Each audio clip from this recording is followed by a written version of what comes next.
What we're fixing to watch here could be intensely gruesome pertaining to my viewers.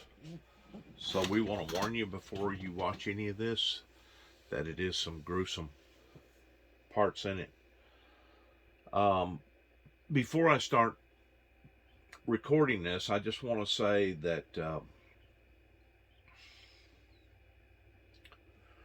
I'm caught in between the middle, between damned if you do and damned if you don't, pertaining to that in which what I believe, pertaining to always believing in peace and love and gentleness and fairness for all.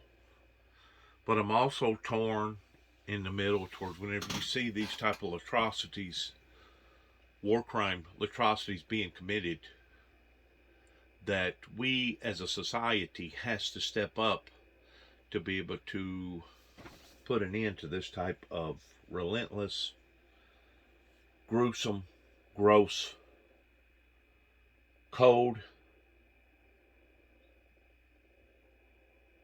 unhumane, barbaric treatment to other innocent lives.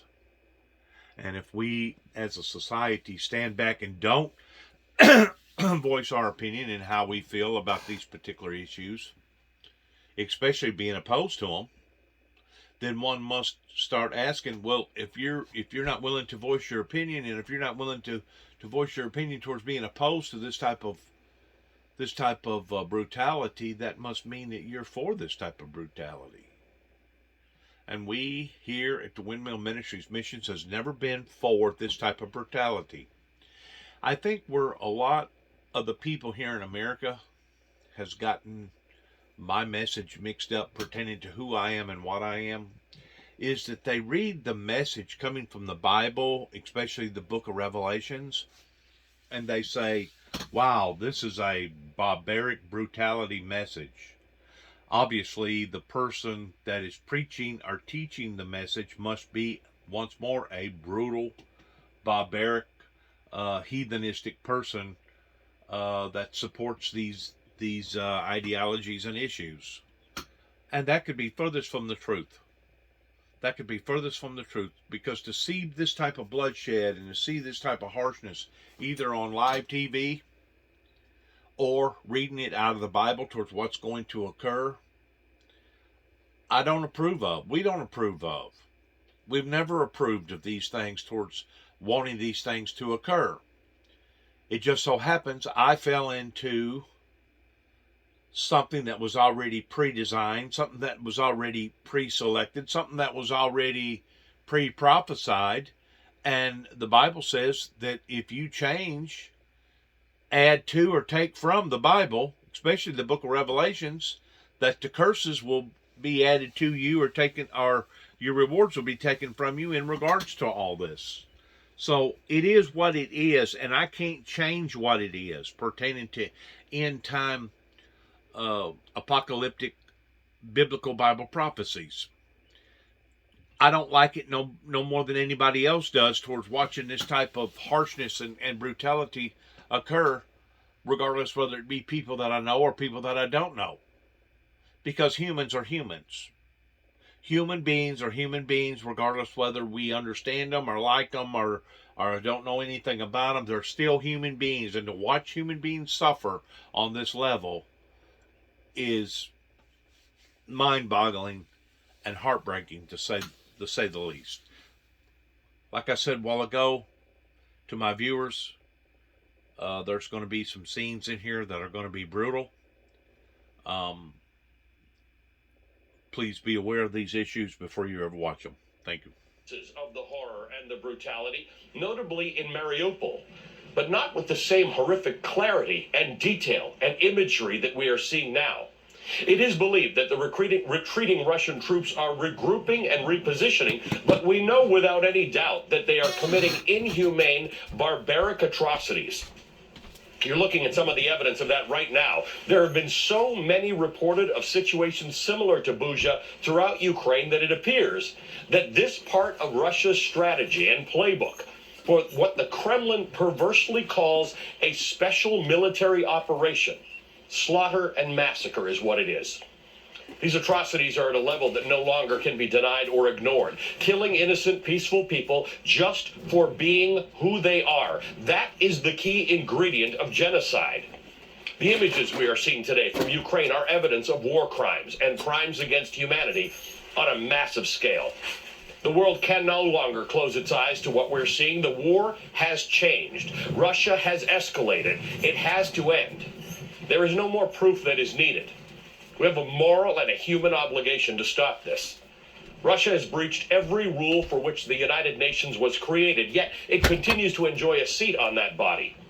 Will NATO offer a suitable response, or will we see and talk about new civilian massacres for several weeks or months or even longer? If these horrific images do not spur greater action, then the phrase never again has no meaning. And for thousands of dead Ukrainian civilians, never again is already here. Joining me now is NBC News correspondent Gabe Gutierrez. He is here in Lviv. Gabe, Russians have reportedly retreated from those areas around Kyiv, something that was being celebrated yesterday. Well, what have we learned overnight about the towns that they previously controlled? Ali, as you just laid out, the images are just excruciating to watch. And from hearing local witnesses, speaking to reporters there, they're saying that some of these residents were shot indiscriminately. You saw in some of that video, at least a few of those residents were on bicycles. Some of the men had their hands tied behind their back. It is just incredible to see and disturbing on every level, as you said, a simple atrocity. But as you said, now with Russian forces pulling out, we're starting to get a clearer picture of that. They apparently have pulled out of the areas, not just in Busha, but also in and around Kyiv. Ukrainian President Zelensky, though, as you alluded to, says that much of that territory is now mined, that homes are mined, that even dead bodies are mined as well. And so now it's that excruciating process that Ukrainian forces are having to go through and trying to determine how it's safe to pass. Also, humanitarian aid organizations are trying to get to that area to help those people that were trapped there for weeks with no food, water, or electricity. But Ali, as the Russian forces are pulling out of the northern part of the country, the fighting is also intensifying towards the east and to the south. I also want to mention something that happened just this morning in the southern port city of Odessa. Some new airstrikes there, although, according to the Russian Ministry of Defense, what was targeted there was an oil refinery and several fuel depots that were destroyed. That seems to be a precision strike, unlike what you're describing here in Busha, which was civilians apparently targeted by the Russian forces. As you said, Ali, appears to take this war to just another level, despite all that we had been hearing from Mariupol, which, by the way, humanitarian buses are trying their best to evacuate hundreds of those refugees by the hour. But what we're seeing in and around Kyiv as those Russian forces pull out, it's just so disturbing, Ali. Gabe Gutierrez, we will be speaking through the course of the next few hours. Please stay in very close touch with us. Gabe Gutierrez is here live with me in Ukraine, keeping an eye on these developments this morning. Joining me now is Andrei Kozyrev. He served in multiple positions in the Soviet government. He was Russia's first foreign minister following the fall of the Soviet Union. He was known as a reformer and was highly instrumental in the immediate post-Soviet Russia. He even served as Russia's representative during the Oslo Accord. He's the author of the book, The Firebird, The Elusive Fate of Russian Democracy, and he's been a major outspoken critic of Russia's war in Ukraine. Mr. Kozyrev, thank you for joining us this morning. I have to ask you now, you've been very active and very vocal about what you think needs to be done, but what we are witnessing this morning does seem to be a change. It does seem to be an escalation, and it should be something that influences NATO and the United States about perhaps a shift in strategy about how to deal with Russia. I hope so. It's another wake-up call for the West to understand that in Ukraine, the Ukrainians are fighting for the freedom. And it requires brave to be free. You remember? Brave to be free. So NATO should put out those fears of so-called nuclear weapons and other things. That's the nuclear weapon they are using. They are bombing cities, and they will continue to do that in the south of Ukraine. But only brave could stop it. Otherwise, you will see it in other places over the NATO borders, eastern borders, to start with, actually. But they already committed those crimes also in Syria, far from Russia.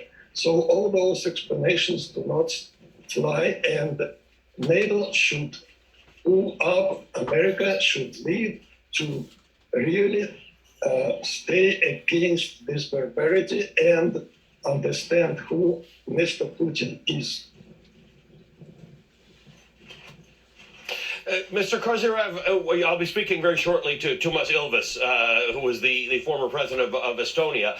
Obviously, these are former Soviet republics that became NATO countries, and while they are fearful of Russian expansion, they are guaranteed of a mutual defense with NATO. That is something that Ukraine does not have. It is something that Ukraine has asked for, and it is not being granted to them. They've asked for a no-fly zone, and there is great concern in the West, including amongst our viewers, that if NATO does look at this and step up its protection of Ukraine, including with things like no-fly zones or direct military intervention, it will trigger a nuclear war, something that Vladimir Putin has alluded to several times. How do we square this? How do we say that we cannot watch this imagery of these atrocities, these war crimes, this what is starting to look like a genocide, because we cannot risk nuclear war?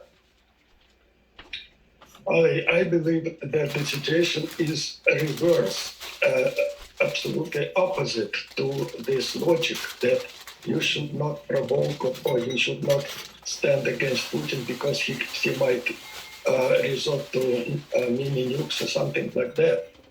It's opposite. He learns, he like an animal, a predatory animal. He smells the blood. So he smelled it in Syria, he smelled it in Ukraine 8 years ago when they entered the Crimea and even annexed the Crimea brazenly. But don't confuse brazenness with bravery. They are brazen as long as they can get away with it. But nuclear deterrence either works or not. The nuclear deterrence is very simple. I remember it from my time in the Soviet Foreign Ministry. In the Soviet Foreign Ministry, we knew that nuclear threshold cannot be even closed because if you press the button, the nuclear button, whatever, small or big, you get it back immediately. The same thing you get back to you immediately. And that's what kept the Soviet Union from crossing the lines, and I'm going to go as far as to say that right now we are closer to a humanitarian global catastrophe pertaining to nuclear, more so than the Cuban crisis or any other misfortunable, either intentional or non-intentional computer glitch failure that we have faced off in the past. I'm going to say right now we are closer in watching something like this develop intentionally here up onto the planet because of all these occurrences that are happening, more so than we have ever been since the creation, since the development, since the discovery of splitting the atom and creating the atom bomb that basically stopped World War II in its tracks. We are at the threshing point right now. This is April the 3rd, year 2022, 2022, in the 21st century, here upon to the planet. And we are having to face off on maniacally atrocities that are not only being committed physically, but soon possibly will be committed nuclearly. Okay? When you have a society that is this far out of proportion as far as weighing out the balances, you are automatically way into the red zone towards not just the Americans but the world in general, possibly seeing things unimaginable that they may have to see and witness. Not just witnessing dead bodies laying in streets, not just seeing atrocities where people are being shot in the back of the head, similar towards what was going on during World War II. But this, of what they're talking about right now, could very well compass that. Probably 1,000,000 to 1 in regards towards what actually occurred during the drop of 2 atom bombs that basically stopped World War II. That's how close we are right now of seeing the end of this age as we have currently seen it in the past 50, 40, 60 years. Almost 75 years now.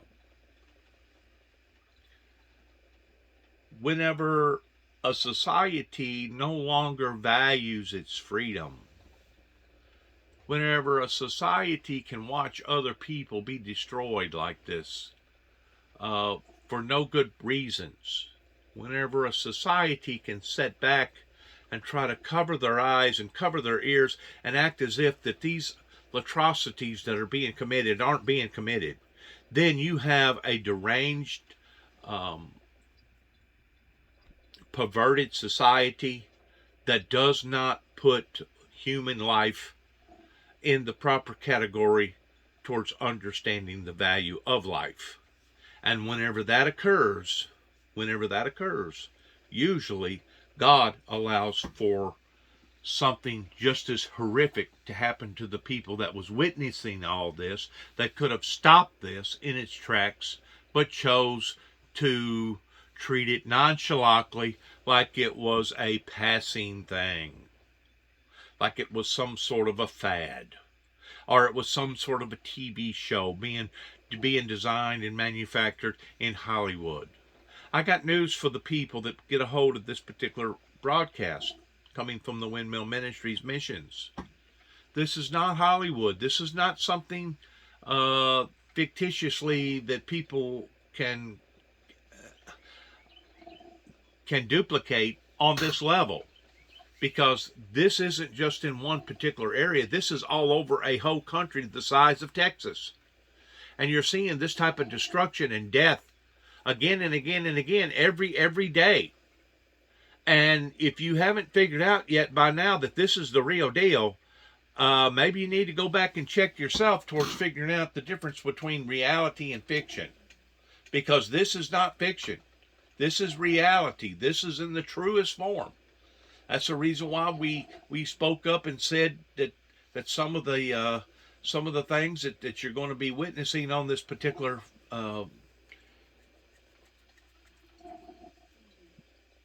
recording could actually be psychologically damaging to somebody if they don't feel like that they're strong enough to actually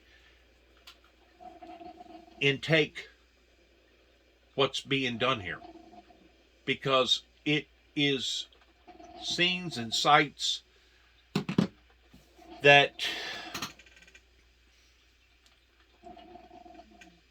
the imagery looks somewhat similar to what happened whenever they first started filming direct battle procedures in the Vietnam War.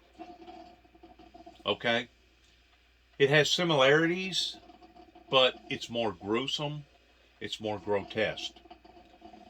Why? Is because we're seeing so much mass enlargement towards how many people that is affecting. It's not just affecting a small group of people in a small area. This is affecting people in a very, very large area. And whenever you're seeing the things that's being done to innocent civilians, that is no doubt President Pooting, poisonous Pooting, and his military aggressors are committing. It is absolutely no doubt whatsoever that he is committing war crimes to humanity that goes beyond some of the stuff that even Hitler was involved in. And I know that may sound a bit bizarre whenever I say stuff like that, but I think that even Hitler had his line towards how far that he was willing to go in regards towards killing children. I may be wrong about that. I may have to restudy that, but by and large, if I'm not mistaken, the Nazism brutality camp was basically just killing adults. This man here is killing everything. He's genociding everything. It's barbaric. It's gruesome. It's evil in its fullest form. And that's what kept peace for 70 years up to now. And if they get away with Ukraine, if they destroy and subdue the Ukraine, next will be the Baltic states, which you mentioned, because those were also members of the Soviet Union, and those people in Moscow today, they are fighting the same Cold War, but they are brazen enough to use hot war in Europe. And if they don't believe in deterrence in Ukraine, why would they believe in Baltic states? And Ukraine is a big country and large country territorially, and that takes more than a month, and they still don't have victory. But those countries, Baltic states, they are small countries. They could be overrun by tanks probably in few hours because it's very small. Look at the map. And they will not stop from that because in Ukraine, they either learn that NATO is strong and NATO is resolved and... I want to back up just for a second. It was showing the destruction right there of that building right there. Will not...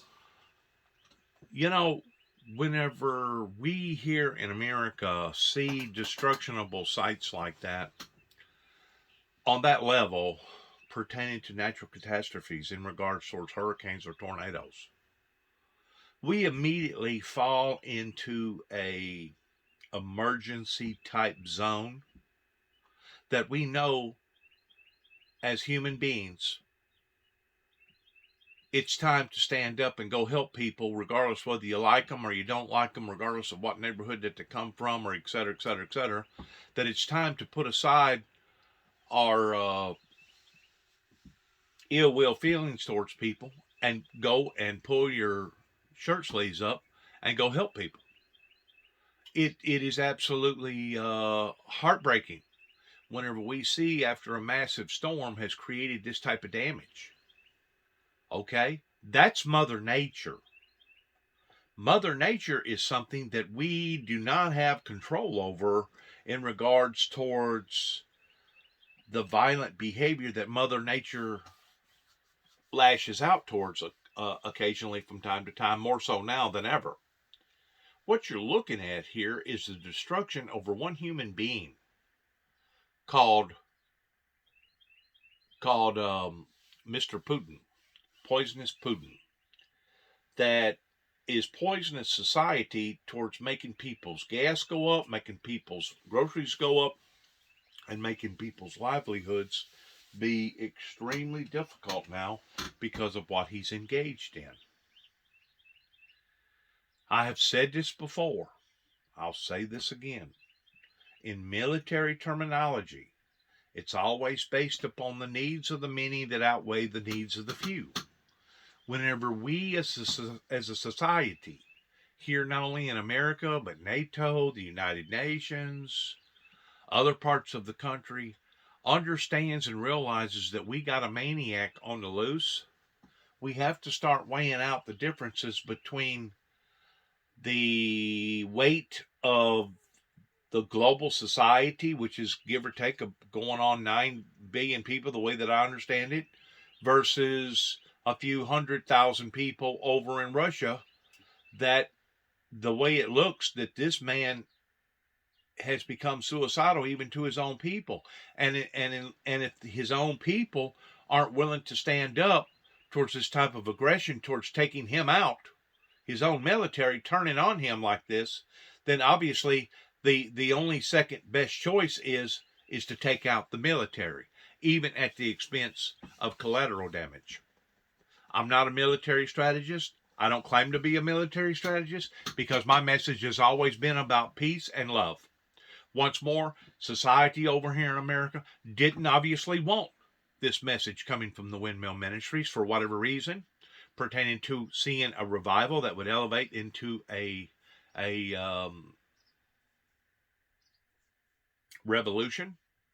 So because of it, now we have to set back those that will face off and watch stuff like this type of brutality, in engaging towards watching the pain and the suffering of others.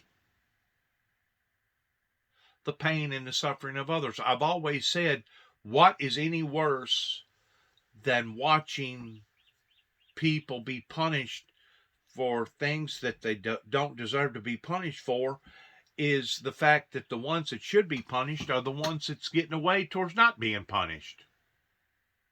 There are certain people here in America that deserves to be involved in this type of activity towards themselves being blowed up because of what that they have brought upon to the lives of the innocent.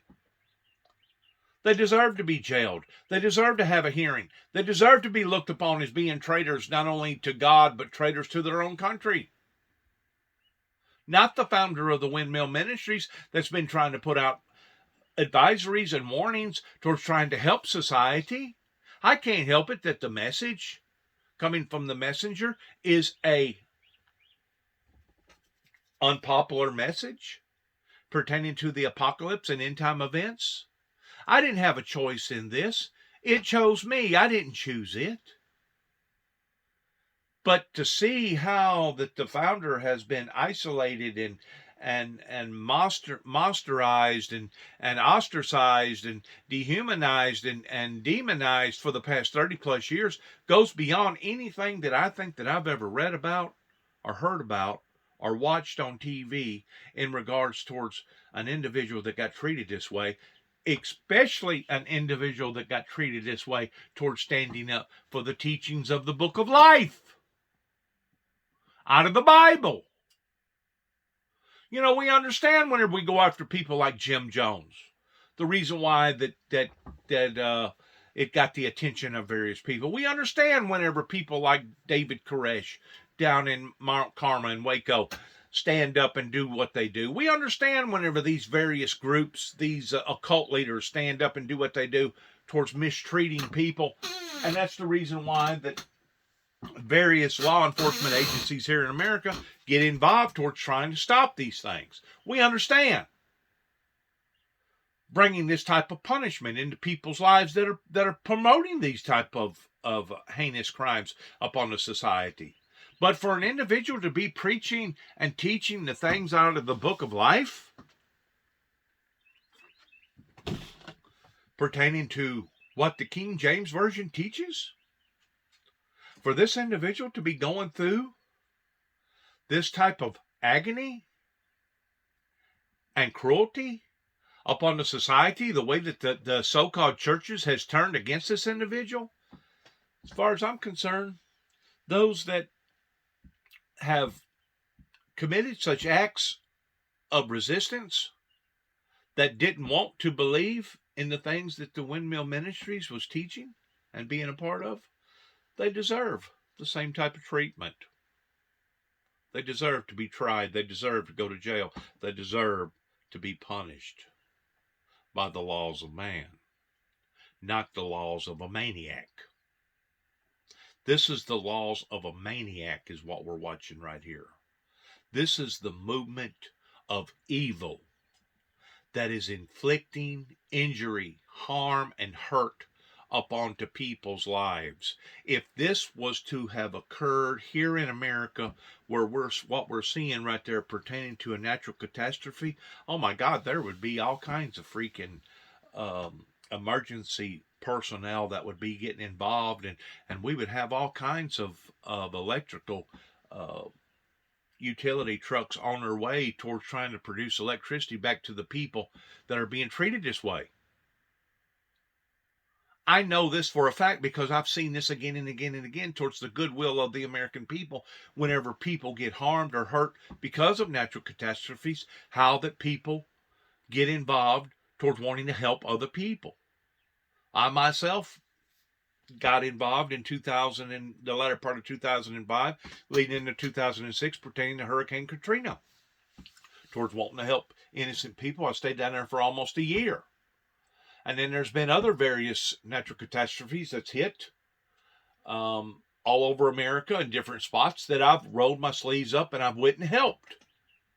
If it wasn't nothing else, to pull brush away from their house that has been almost completely destroyed, so where they can get in there and possibly salvage or save some of their precious materials that's inside the house. There's always something that somebody can do other than standing and feeling guilty and having a gut-wrenching feeling about how horrible that these occurrences are. And it's one thing to talk the talk, and it's another thing to walk the walk. I hear so many people here in America that stand behind the shadows of, oh, we're praying for them. Oh, we're going to pray for those people. Right? You're going to pray in one hand and poo-poo in the other and see which one fills up the quickest. But yet, no, you're not willing to roll up your sleeves and actually do something about the occurrences that you're witnessing. That kind of speaks volumes about the people over here in America that are willing to do that. Once more, they sit on their behindies with their hands up underneath their hips, and they talk the talk, but they're not willing to walk the walk. I have never in my life seen so much hypocrisy here in America that what I'm witnessing now in the latter part of the 30 years that I've invested so much precious resources and time towards in getting my message out, but still yet no, there is no supporters. Still yet no, I still do not have no Joe Osteen support crowd that's supporting the founder and the teachings of Christ out of the Bible. So, inevitably, the only other alternative that I can think of is, okay, if people aren't willing to engage towards unifying in a message of peace, obviously they must not want peace. They must want war. They must want brutality. They must want rapes. They must want their bank accounts to be hacked. They must want their children to have deformed children because of drug abuse. They must want all this atrocities to be committed upon to innocent school children in our churches here in America. That's the only other alternative that I can think of. You know, it ain't like you have multiple choices. You know, door number one, Mighty Hall, door number two, door number three. No, there's not but door number one and door number two in this situation. Either you're part of the problem or you're part of the solution to the problem. And you're not being part of the solution to the problem if you stand idly by and sit back and watch these atrocities and are not willing to do something about those atrocities. That's where we stand here as a society, not just here in America, but throughout the planet, that are watching these occurrences, and people are mystified by these things. They claim to be heartbroken and moved, but yet no, nobody's willing to go to the recruiting military stations and sign up towards doing something about it. We're basically reenacting the same type of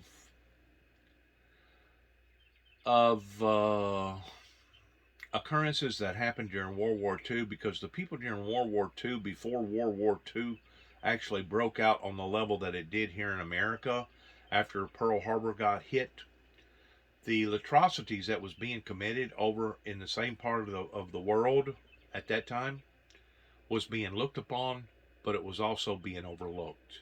It was being forgotten about. It was being pushed off to the side, out of mind. Well, I'm going to watch my favorite movie. I'm not going to watch these things. I'm going to evolve and maybe doing something different. I'm going to engage in doing something different. I'm not going to be concerned about somebody else's life halfway around the globe that obviously I'm never going to have to talk to or face off on in this life. That's how they treated the same situation 75 plus years ago until we ourselves got attacked. But then again, I look at how that we ourselves got attacked during 9/11, and it was still very short-lived. And then on top of that, going to war with the wrong people that did not mastermind and did not play a part in 9/11. That was the craziest part.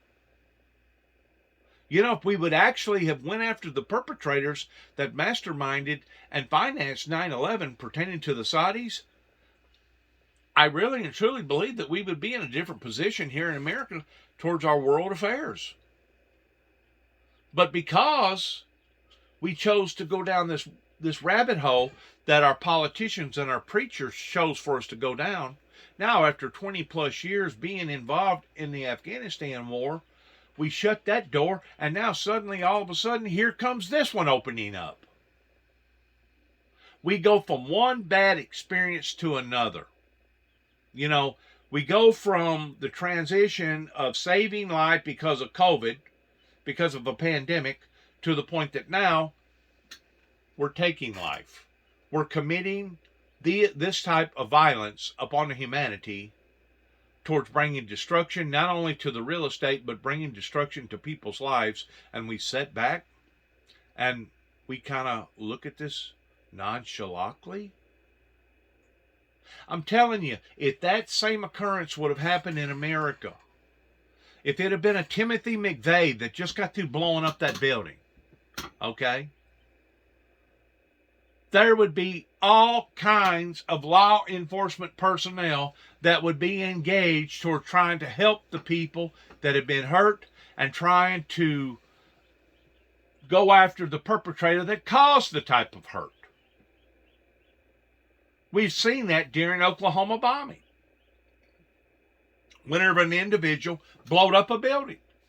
Actually, it was two individuals. Is that the same way that we're reacting today to other people's affairs? You need to stop and start looking at yourselves, including myself, and how that we're responding to this massive humanitarian cruelty that's going on over in Ukraine. And if we don't have the feelings and the heart and the sensitivity of understanding what type of brutality is happening to those people's lives right now, that could, as far as I'm concerned, could all be prevented, then there's obviously something with us that are witnessing these affairs. Stop from that, because in Ukraine they either learn that NATO is strong and NATO is resolved and not fearful. The land of the brave and the land of the free. That's what NATO should be, like America. And it should be clear to them that they don't have free lunch in Ukraine, and they will not then go to the NATO territory. If they have the free lunch in Ukraine, they will next be in Baltic states or perhaps in Poland. Mr. Kozyrev, very few people know this as intimately and as well as you do, and we appreciate you helping us put these graphic images and these atrocities into context for us. Andrei Kozyrev is the former foreign minister of Russia. He's the author of The Firebird, The Elusive Fate of Russian Democracy. We're going to take a break. After this, I will continue the conversation with the former president of Estonia, a country which knows all too well the seriousness of the threat posed by Russia. What NATO and the world must do now to respond to Russia's inhumanity is next on Velshi, live from Lviv. All right, let's fast forward this real quick. Let's go to the next level here.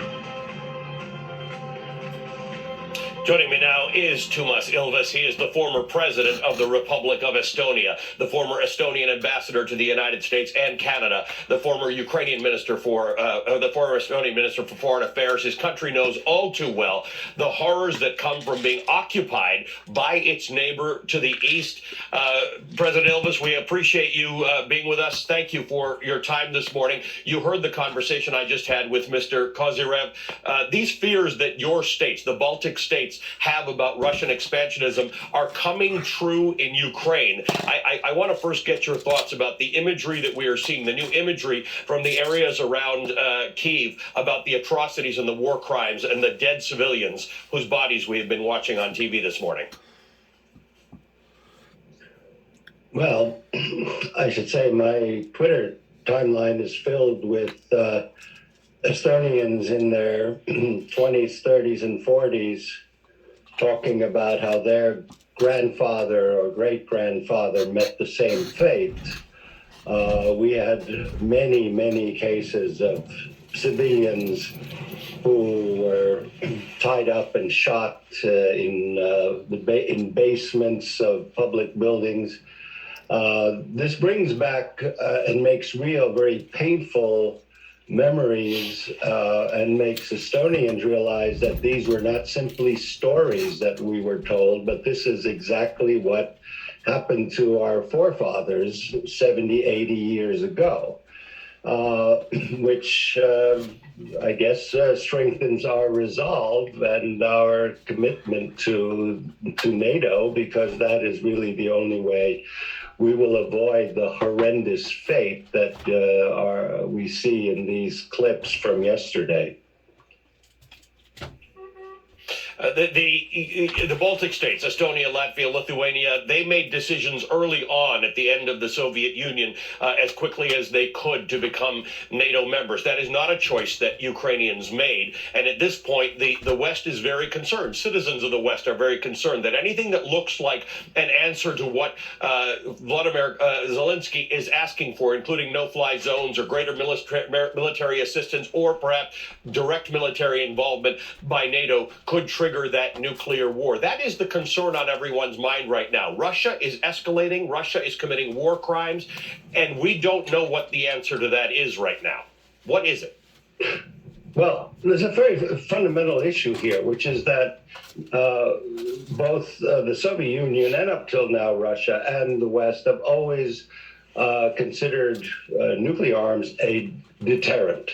That is, that if you attack us, we will get you back. Simple. This is the first time that anyone has threatened to use nuclear weapons for conquest. This is the fundamental issue which too few people in NATO have actually realized or made clear to themselves. There is one thing to say that we're going to use nuclear weapons to defend ourselves if you attack us. The other one, and for which too many, alas, have fallen, is that we are going to use nuclear weapons to conquer new territory. And that is a completely different ballgame. It also leads me to doubt very much whether this would stand up to anything. It's hardly an existential question for Russia to be stopped from invading another country. And you know, during World War II, if you look at that classification of people that was so concerned about survival, and I ain't talking about just survival to the fittest, but survival to everybody, because they put human value on a much higher level back then than they do today. That's the scary part, is that we're dealing with a society today that for some reason they have lowered their standards in valuing human life as much as what they did during that era during World War II. And because of it, we sit around and we ooh and we ah and oh my God, wasn't that so awful? Oh, that was horrible. That was so bad. But yet and all, whenever we see stuff like this, that does move us emotionally. Whenever it comes time for us to actually be involved towards pulling up our shirt sleeves and doing something about it, the majority of us don't do nothing. That would be like the Good Samaritan in the Bible, seeing the individual that had just recently been robbed and beat up, and him walking around this individual, stumbling around this individual, and never not one time considering towards stopping and helping this stranger. The Good Samaritan would not have been called a Good Samaritan if the Good Samaritan would have acted that way. You know what the Good Samaritan would have been how that he would have been labeled if he would have done that? He would have been called the Bad Samaritan. He would have no longer been the Good Samaritan in the Bible, but he would have been classified as the Bad Samaritan. Why did the Samaritan act the way that the Samaritan did? Because he had gentleness and kindness for life, even if it was life that he didn't recognize the person in regards to the life. He still valued life because he knew that whenever he seen that stranger, that could have very well been him. Today, we don't get that same response so much over here in America and in other parts of the country, because we have lost the origin of our concern. Where did the original origin of our concern come from? It come from the Heavenly Father. It didn't come from some malicious occult. It didn't come from a satanic form. It didn't come from evil. It come from the compassion of our Heavenly Father. And whenever we as a society no longer has that same compassion, then we as a society are now teetering on total destruction, not only in what we're seeing, but what could actually occur in not only their lives, but ours too as well.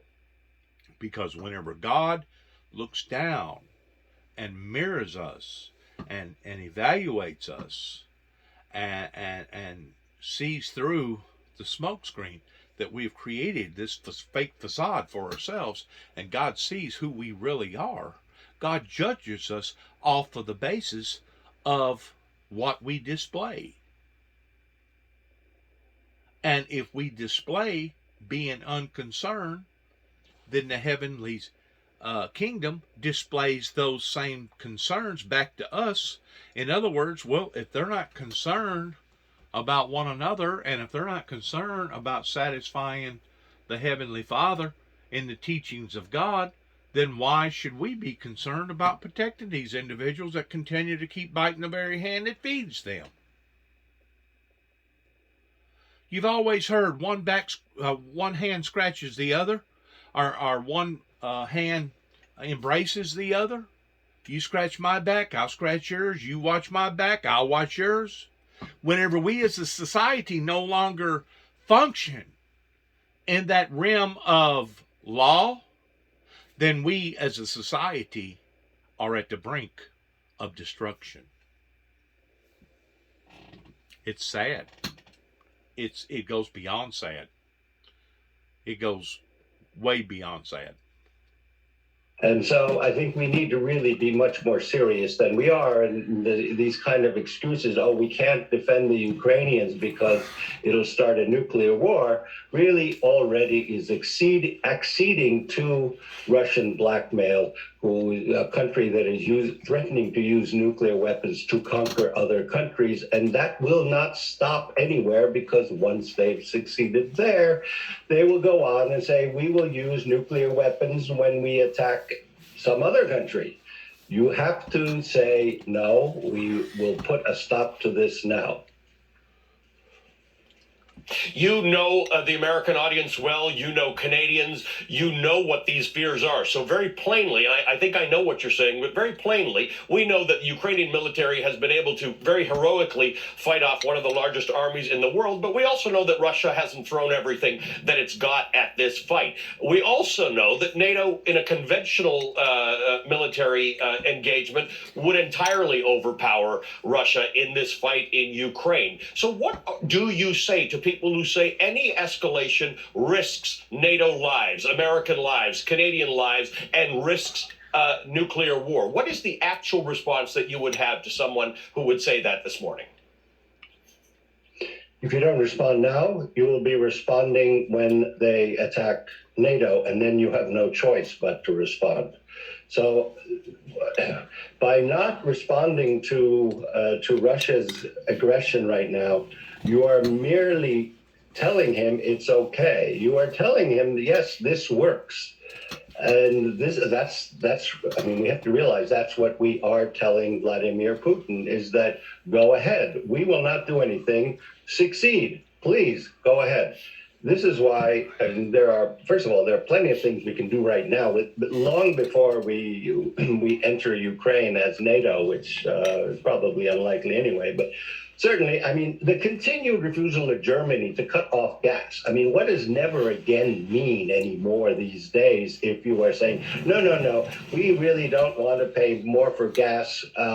And so really, actually, the Vergangenheitsbewältigung, the reckoning of our past that they have been saying they've been dealing with for 80 years is really just so much rhetoric. It really is just, I mean, the point is, if you're not willing to stand up for the most basic humanitarian issues of citizens being killed merely for being ethnic Ukrainians, then you don't have any political capital left. You're really trading gas for human lives. That's the first thing. Second thing, there is no excuse for this continued nervous Nelly anxiety about giving used MiGs that plenty of countries among the Eastern NATO members have to the Ukrainians when where there's an air war going on. They have pilots who can fly these airplanes. They should be given the tools to fight back. This does not mean going in and sending NATO troops into Ukraine. It does mean giving the Ukrainians the tools they absolutely need to fight back. Not helmets. They need anti-aircraft missiles. They need anti-ship missiles to defend Odessa. There's so much that they need, and they are not getting it yet. I mean, I'm just flabbergasted by this. President Tumas Ilves, you know of what you speak, and we appreciate your important voice in this critical time. Tumas Ilves is the former president of the Republic of Estonia. Smoke is rising from the Ukrainian port city of Odessa this morning. It marks the first major Russian attack on the key territory. We've got a live report from Odessa coming up next.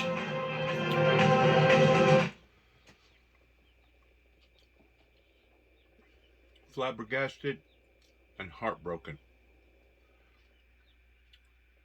in watching what's happening, but more so in watching how other people exposing scenes of watching how other people are responding to this massive heartbreak. To me, it's just as sad, if not sadder. It's all sad. It's sad on the level of the direct conflict, and it's sad on the part of how the general public is responding to the conflict. It's double sad. Mass devastation, including streets and sidewalks that are littered with dead bodies dressed in civilian clothes. Now it seems that Russia's troops are realigning and shifting focus to regions in Ukraine's east and south. And this morning there were explosions and black plumes of smoke throughout the key coastal city of Odessa. That marks Russia's first major strike on the important Black Sea port. The city council deputy says a missile was fired at a critical infrastructure facility. Russia claims it destroyed an oil refinery and 3 fuel storage facilities. Now here we have environmental concerns about using the oil resources out of the ground that has obviously been pumped from somewhere, pumped from the planet Earth. And now because of this type of a war, we're wasting these precious resources. That's the reason why that I said what I said last night in making 2 more other videos, that war is not the answer. If anything, war is the very opposite of where we should be devoting our energy towards, because in order to have war, you're going to have a lot of waste. And it's not just going to be human waste. It's going to be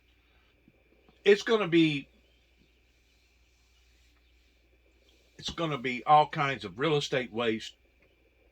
It's going to be all kinds of precious resources involved in the real estate that gets wasted. Just like this oil refinement right here that's being destroyed.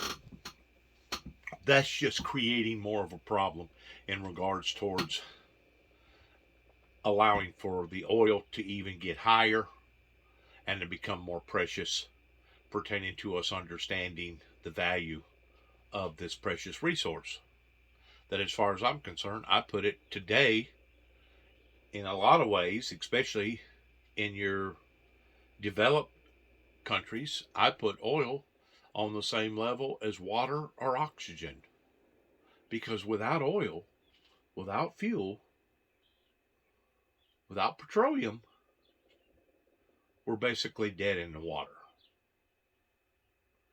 And usually what war does, you have to start using hundreds of thousands of millions of more barrels of oil just to accommodate ships and planes and facilities that are going to be blown up, that are going to be wasted, in addition to the waste pertaining to the human life, in addition to the waste pertaining to the real estate and all the commodities that goes along with the real estate. So if we think that war is going to get us out of this bond or this bondage that we're under right now, the same way as it did during World War II, whenever there was only about 3.5 billion people on the planet in comparison to 9 billion people on the planet, our thinking is totally, totally wrong if we think that this is going to be the solution to the world's problems. Because I promise you, it will not. If anything, it will add that much more misery and sorrow, not just to the people directly that's being affected by this war, but to everybody's life indirectly, towards the prices of this and the prices of that, and straining this and straining that, and putting more pressure on this and more pressure on that. Whenever President Putin said that the ground that they walked on just shifted, people don't realize how much that this has shifted, and just exactly how much that this is going to affect our lives, not just over there, but over here and everywhere else on the planet. This is not something to be looked upon or toiled with towards it just being a fad. This is not a fad. This is an emergency. This is a crisis. And to watch somebody threaten the world by holding them, basically using nuclear blackmail, holding the world hostage because they have nuclear bombs, is an era, is a element up until now. Not only has the Americans not have to dealt with anything like this, but the world in general. The world in general has never had to escalate into making decisions based upon somebody that has this type of power. If you'll add that to the concept towards human life is no longer as valuable today as what it was 75 years ago, you've got the makings of a perfect storm. You got the makings of the apocalypse in the making. Apocalyptic, apocalyptic, apocalyptic, apocalypse in the making. That's what you have right now that's going on in ways that it's mind-boggling, it's heartbreaking, it's heart-wrenching. I look at these images and I think to myself, oh my God, how badly was the decision 30 plus years ago whenever the White House and various church members chose to want to hide or do away with the founder because they did not approve of the message. How badly has this decision of what they made then going to affect all of our lives now? And whenever I think about the magnitude of all of that,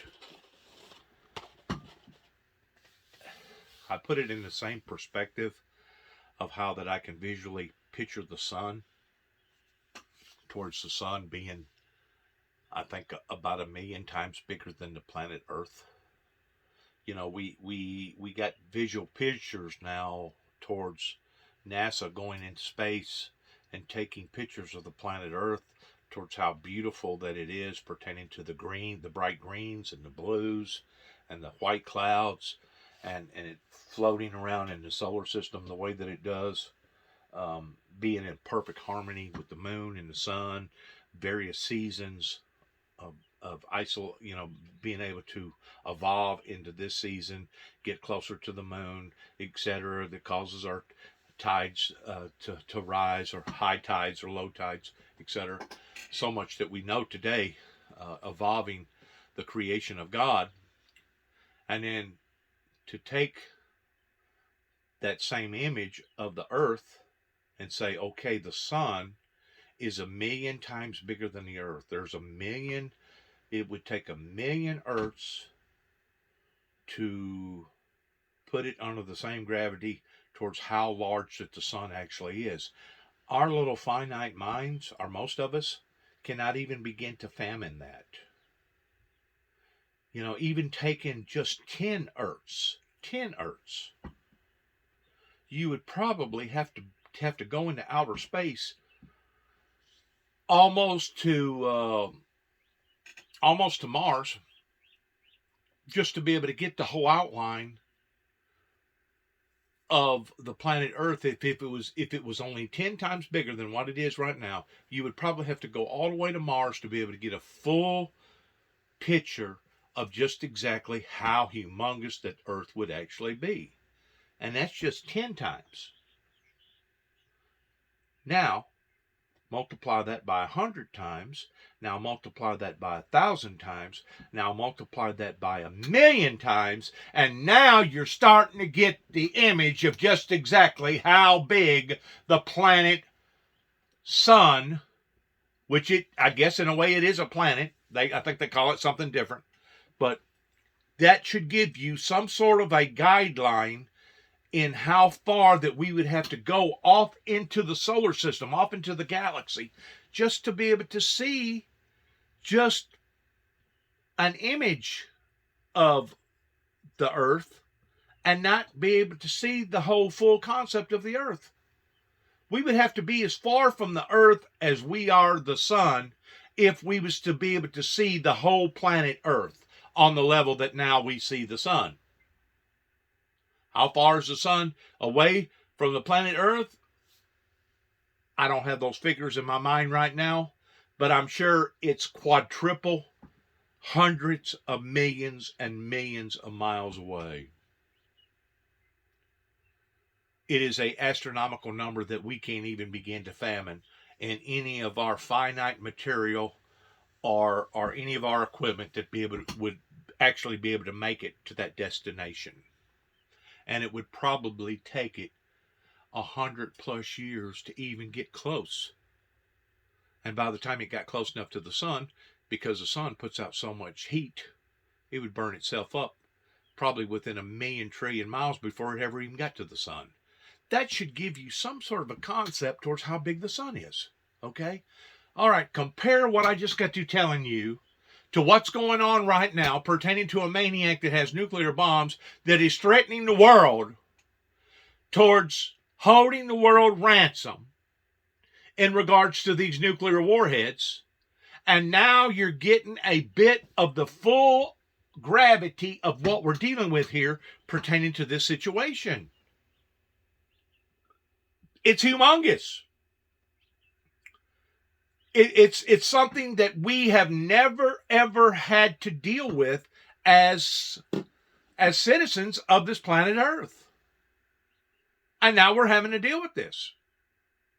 So to be able to wrap your mind around this, you actually got to think of things in a humongously big, humongous way.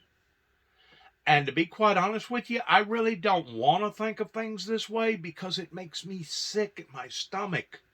It makes me want to just freaking vomit. My emotions get the best of me whenever I get to thinking about what if this was to resonate into a full-fledged nuclear holocaust all over the planet. Whenever you get to looking at it in the fullest of form, at that point in time, if that was to ever occur, death would be a blessing versus life. Because at that point in time,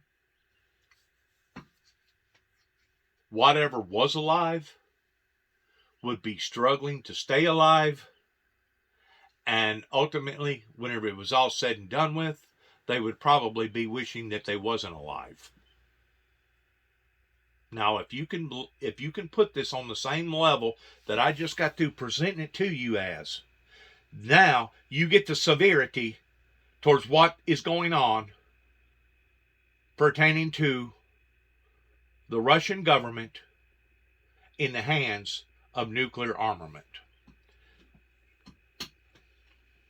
ABC News has not yet been able to confirm that a fuel depot was a target. Joining us this morning on the ground from Odessa is Washington Post foreign correspondent Isabel Kershudian. Isabel, it has been a difficult night in Odessa. It has been something that the residents of Odessa have been expecting and planning for weeks. This is an important target for the Russians. Tell us what's happened. Yeah, around 6 a.m., my window at my hotel room was open, and I thought I heard like a whooshing sound that I even thought to myself, was that an airplane? Which is obviously a sound you do not want to hear anywhere in Ukraine, these days. And then you kind of heard an explosion after that, and then several more, and they were kind of increasingly loud. And that's, I think it took everyone here by surprise because, really for the duration of this war, Odessa has felt like one of the safest cities in Ukraine, which I don't think anyone was expecting. As you said, it is a major target because of how important, this port is. It's one of the largest Black Sea ports. I think it has a huge bullseye on it where the Russians are concerned. But because, Ukraine's forces have made a pretty impressive stand in Mykolaiv, about 70 miles to the east, Russia just hasn't had the ground forces to get here. So it's kind of left this city unscathed, but, kind of nowhere safe in Ukraine when it comes to air attacks. And that's what we saw today is there were just kind of strikes on the city through missiles. And I want to just ask my director, John, to put that picture up again of the map to just show people where Odessa is. Because troops are struggling to get there, Russian troops are struggling to get there from Mykolaiv, there are ways that the Russians can hit Odessa. I think your tweet or your reporting indicated that these were airstrikes, but there are also ships off the coast of Odessa that can launch missiles into that city. Yeah, there have been, ships on the Black Sea here for, weeks. They're just kind of hovering. And those ships will send, missiles to other parts of Ukraine as well. The strike on the regional administration building in Mykolaiv that's killed, more than 30 people, those were missiles that came from, the Black Sea Fleet. But I think people were preparing for an amphibious landing on Odessa for, kind of shelling to come from those ships. That has not happened yet. And it is, in part because any amphibious landing would, pretty much fail pretty fast when there's no ground support and the forces are held up in Mykolaiv. Isabel, thank you for your important reporting. Isabel Kershudian is a Washington Post foreign correspondent joining us live this morning from Odessa. All right, talks between Russian and Ukrainian negotiators have been ongoing, and there is a curious neutral party seated at the table acting as a go-between trying to broker peace. Coming up next, I'm going to tell you about the Russian oligarch who is currently trusted by both Russia and Ukraine.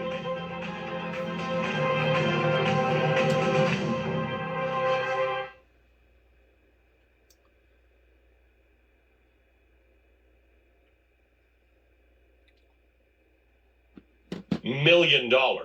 Abramovich amassed his fortune during an era that established the first generation of Russian oligarchs. After the fall of the Soviet Union in 1991, the government began to lose its grip on the economy. State-owned enterprises went up for sale, and people were able to buy everything from small businesses to large oil firms and mines for dirt cheap. Abramovich and a business partner reportedly persuaded the Russian government to sell them a state-run oil company called Sibneft for $200 million. 10 years later, they sold the company back to the Russian government for $13 billion. Now, throughout his long business career, Abramovich managed to stay on the right side of the Kremlin, becoming a close ally to the former Russian president Boris Yeltsin in the 90s, and he later prospered in the era of Putin. Abramovich was elected the governor of Chukotka, a desolate northwestern Russian province, in the year 2000, the same year that Putin took power. He remains part of Putin's elite inner circle, though he denies any financial ties to the Russian leader.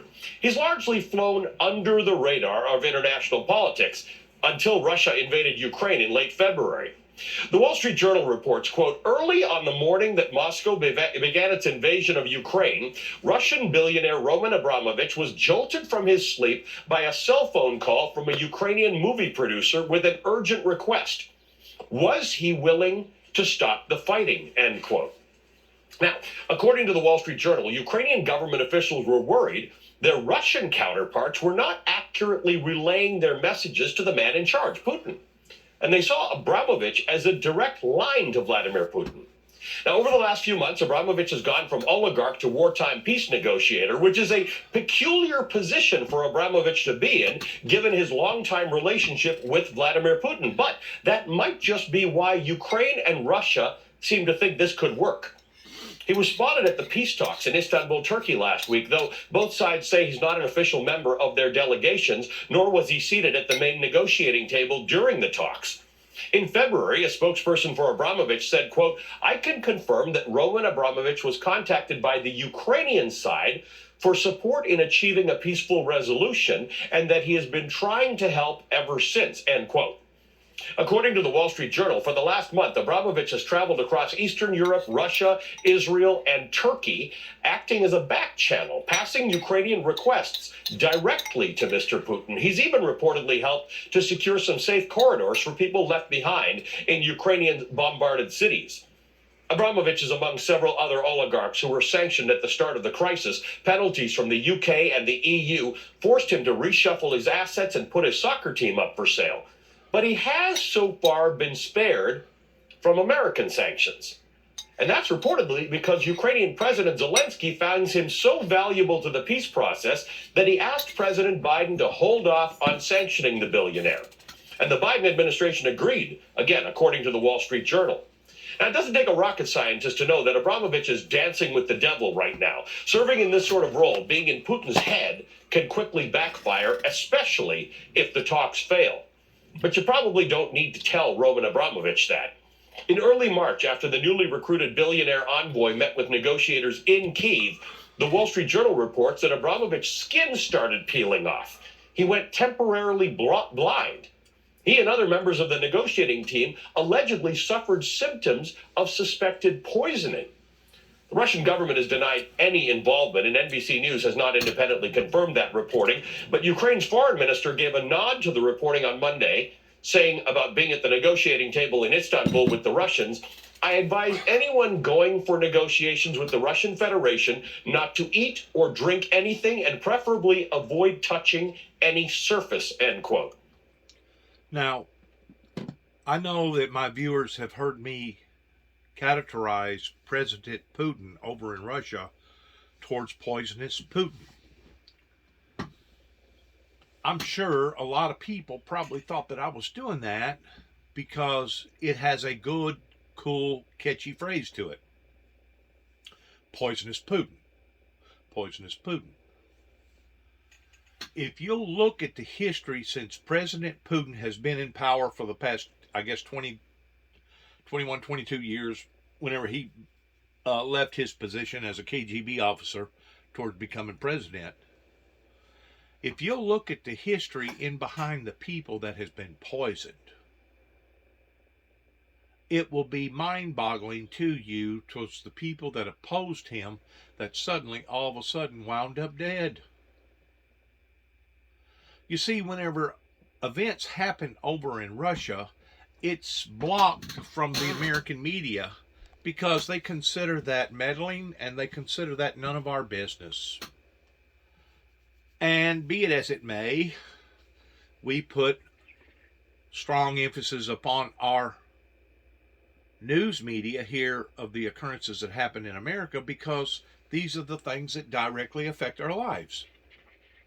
Regardless whether it be something that happens in one state or another or something that happens locally right here in our own backyard, in our own community. Come on, if you're coming in. Crazy cat.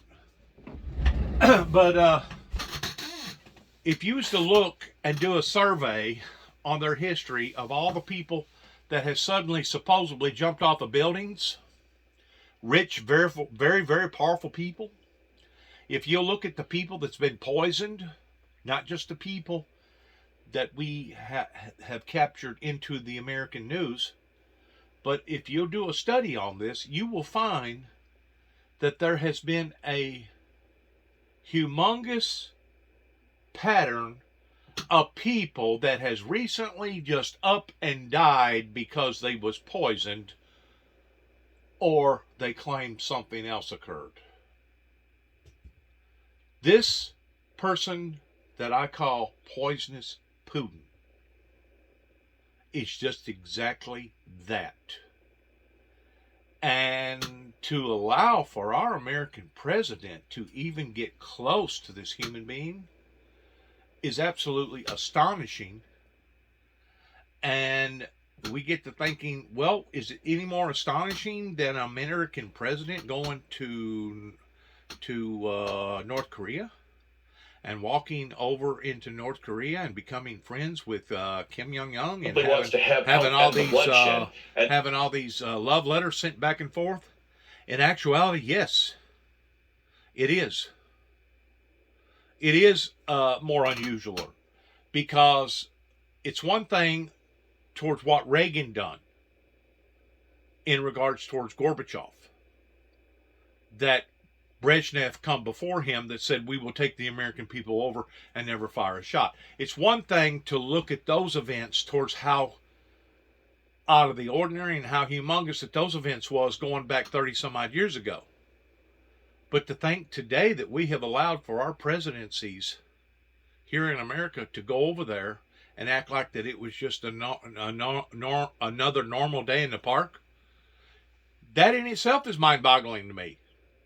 Because it's very, very, very, very evident that what you're dealing with over there in Russia goes beyond anything that North Korea could ever even think about.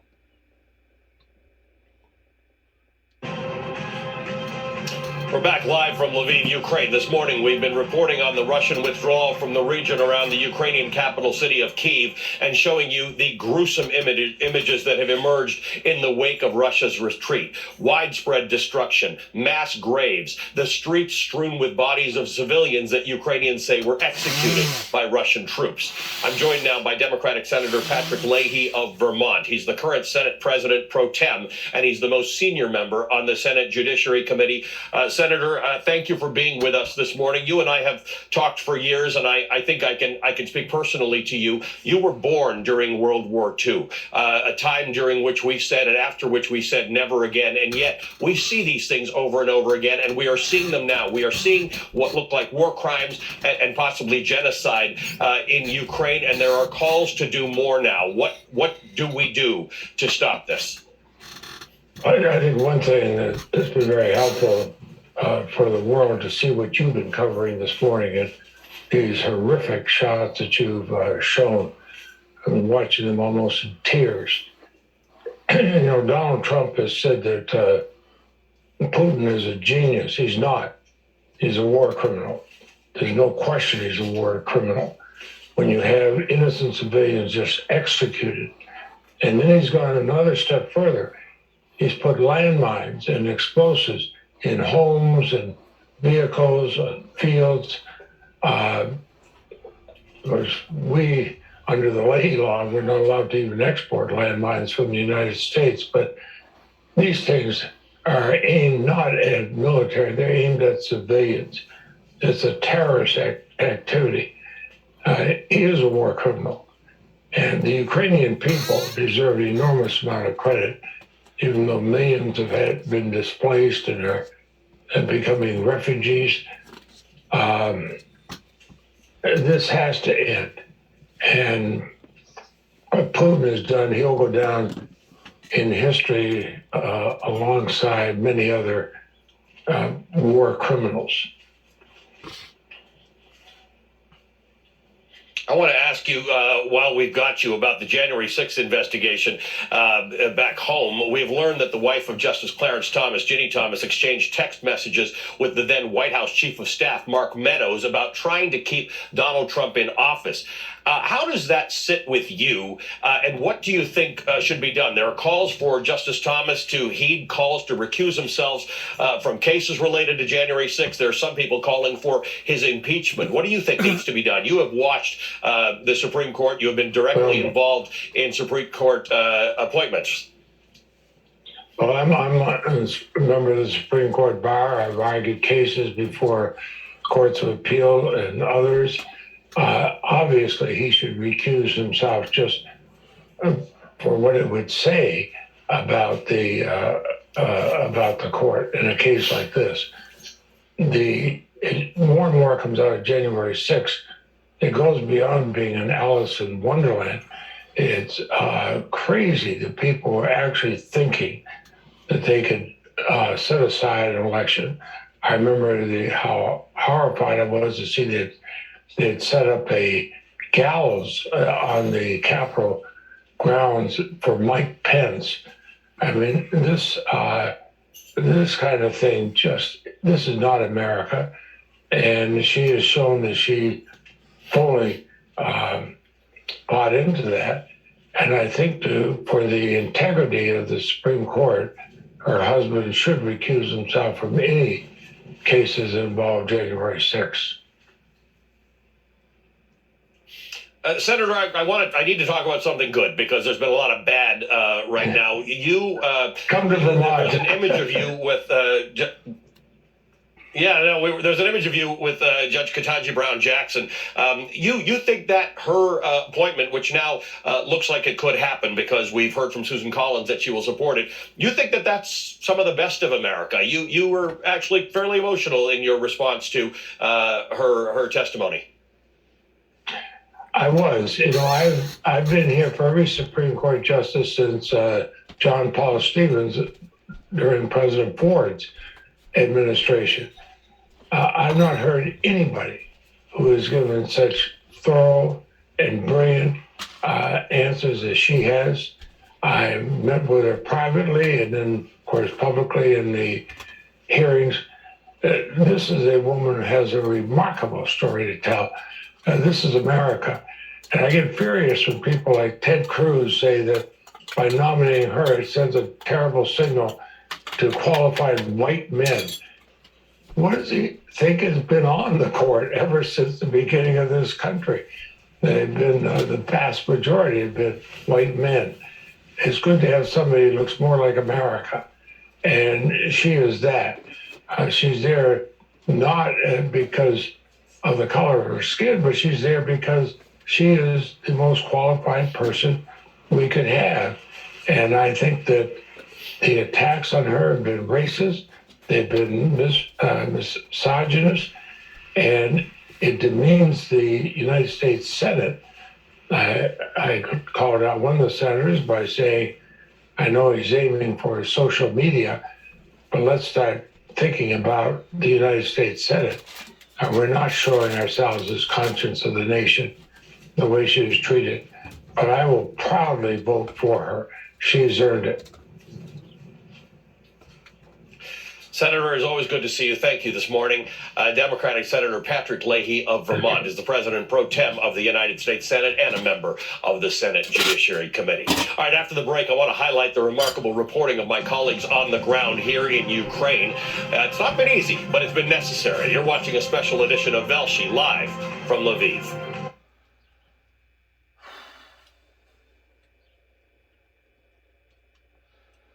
Reached a point that I really don't even know what to say anymore.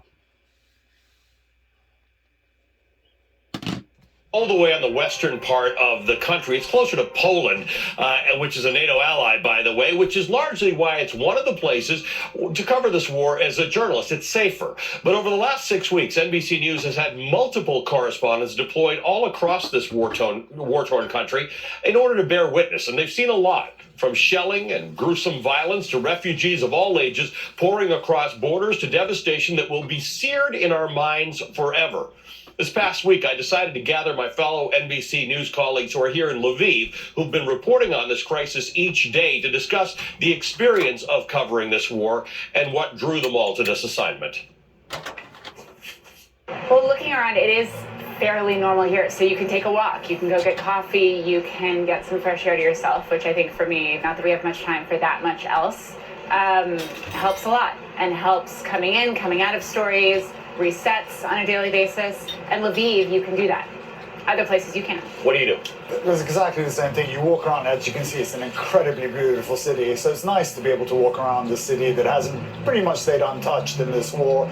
You know, get a meal, have a coffee with your colleagues, and then get back into your routine. I think the only reason that we can keep it normal is that we're all here, we all know each other from home, but there's a team of producers here on the ground that live here, and that this is their city, this is their country. We've all gotten to work with amazing Ukrainians who make this easy for us, and I don't know how they do it, because on top of being journalists and great journalists, they've left their normal lives behind, you know, in order to make this comfortable for all of us. And they're able to separate that in a way that we don't have to. In a way that they have to then approach these people as their countrymen, as friends of theirs, as people they might know from home, from Kyiv or wherever. And we actually are talking about these places on a map. We are talking about these places very kind of journalistically, and that's not the same for them. I'm more inspired by the local journalists that are here. I just was speaking with an anchor this morning from one of the local news channels. They've actually banded together to do one broadcast. Do it 5 or 6 hours a day. And it's seen throughout the country. And it really is incredible to see how these local journalists are now, they're fighting their own war in the sense, she called disinformation a weapon.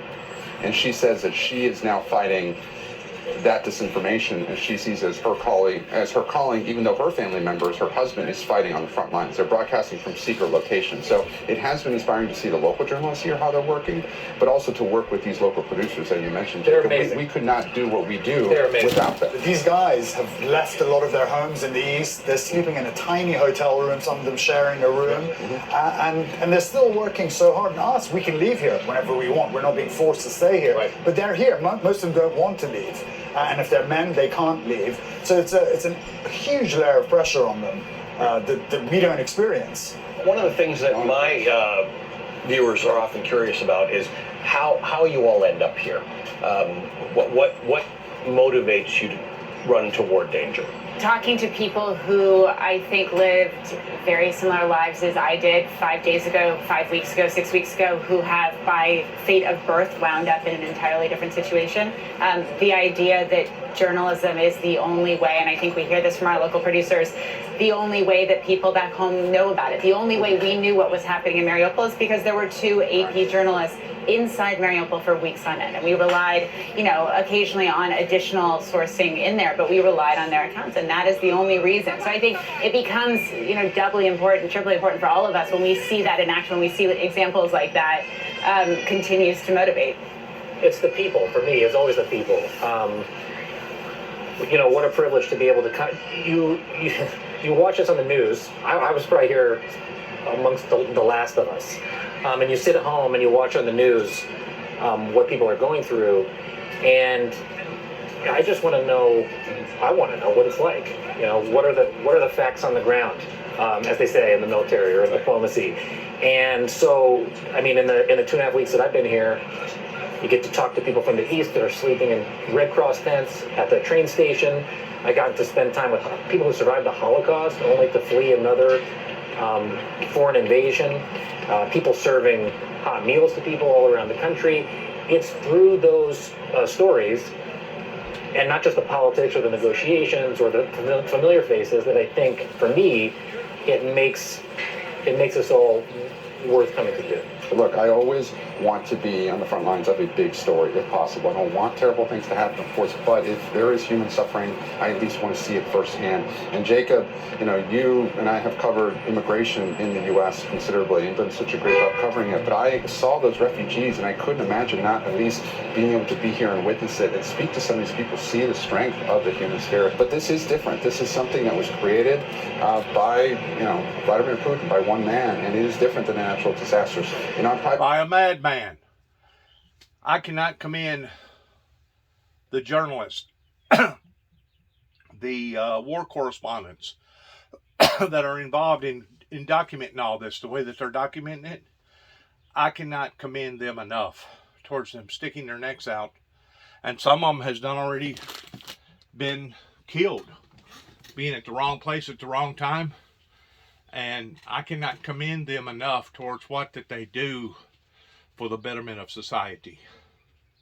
Because without them, without the proof, we would all be bewildered towards just exactly what had occurred, why it occurred, when it occurred, and what was the motive in behind it occurring. Now, because it's so well documented, there's no way to interpret or translate what has went on just within the past, going on now 5 weeks, basically a month, over a month now.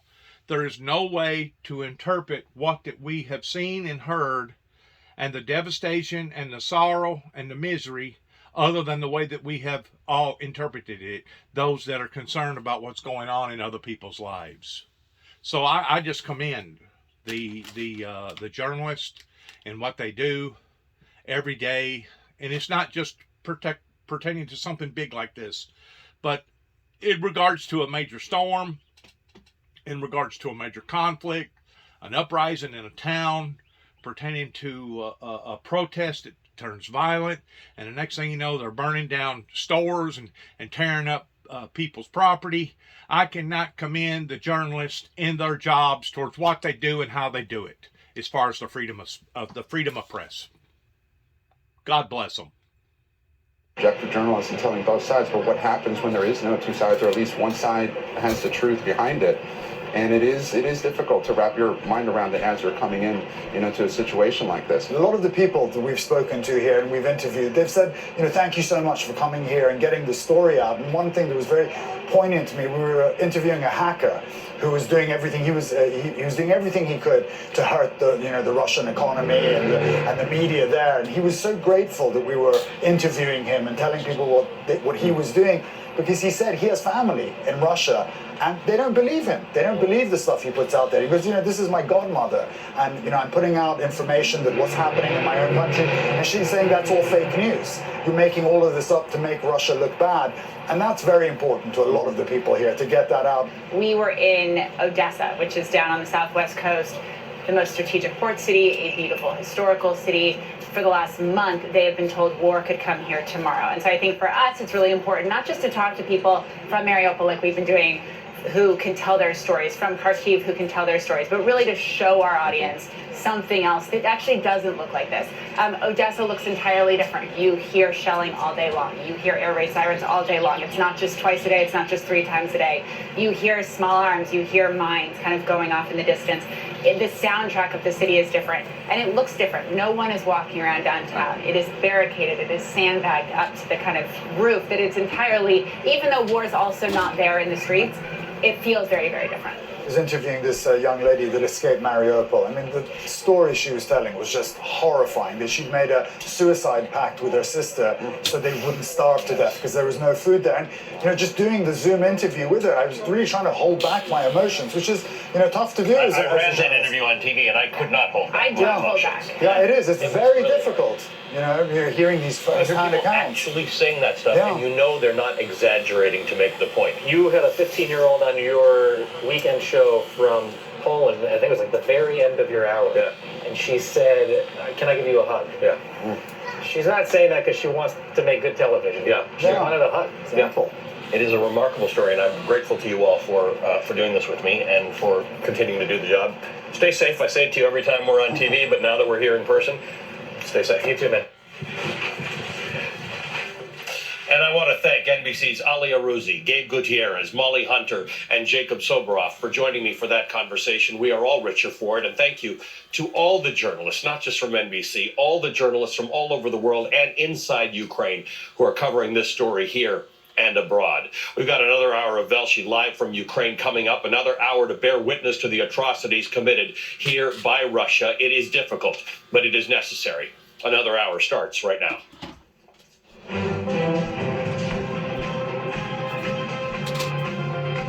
And good morning to those of you who are just joining us. It is Sunday, April the 3rd. This is the end of this particular documentary pertaining to this. We want to say thank you to this news anchorman that has led us down this truthful reality. As sad and as remorse as it may be, it's still necessary for us to evaluate these things properly. And once more, we want to thank the newscasters in them being able to bring out this information professionally and accurately to not only the American people, but the world. Because I think it is crucial in what we see and what we hear and what we decipher in our own little finite minds towards just exactly what is and has and possibly could go on.